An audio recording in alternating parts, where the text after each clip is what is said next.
Yinks, thanks very much. Joining me now is former Energy Secretary Dan Brouillette. Dan, welcome back. If we strike Iran, the price of oil is probably going to go up, and that will mean higher gas prices. Does that factor into President Trump's calculations? Good morning, Stuart. Look, I think it's part of the calculation, but it's important to remind the American people, the world generally, these are risk premiums, they're not supply premiums. So yes, prices may go up in the short run for a very small amount of time, but they'll go away pretty quickly. I think the risk for Iran, as we've pointed out several times on your show, it really rests with the geography of the region. It's the Straits of Hormuz. That's a very important waterway. A lot of the oil, 18 million barrels a day roughly, come through that part of the world. And if Iran shuts it down, then prices will spike for a bit of time. I do think, however, the larger risk is not so much the Straits. The larger risk is Iran shooting missiles into Saudi Arabia, perhaps taking out some of their production infrastructure or some of their refining infrastructure. That's a much more difficult situation and takes a longer time to replace. If that were to happen, I think you would see a longer-term price spike. But in the short run, what we're looking at is a basic risk premium. People are wondering if the Straits of Hormuz are going to be shut down. I would suggest that if they are, the United States Navy, if we want to get serious, we'll open it up rather quickly, if not within the hour. Got it.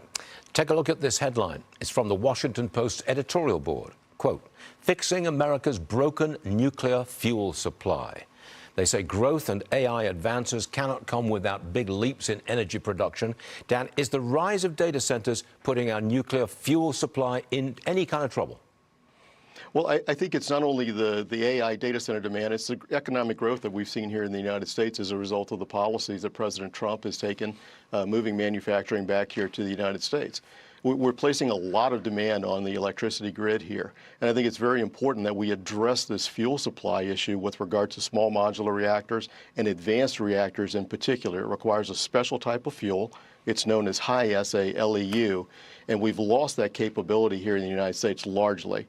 I started the program in 2018 and 19 when I was Deputy Secretary and Secretary. Chris Wright has announced that he's going to expand that program, and I applaud him for doing so. Last one, Dan.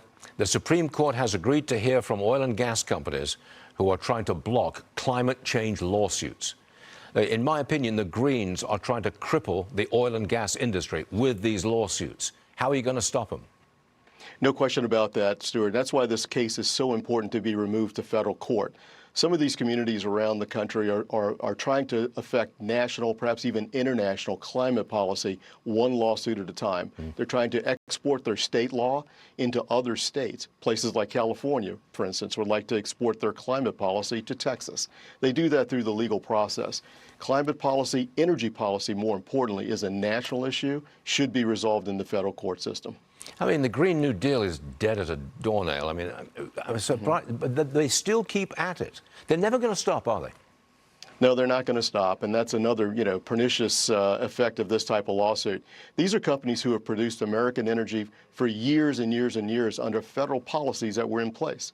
And what some of these lawsuits are attempting to do is to retroactively punish them for that energy production. Yeah. And it's a very dangerous element. I hope the Supreme Court rules the right way on this one. Indeed. Dan Brouillette, thanks for being with us. Always appreciate it. See you again real soon.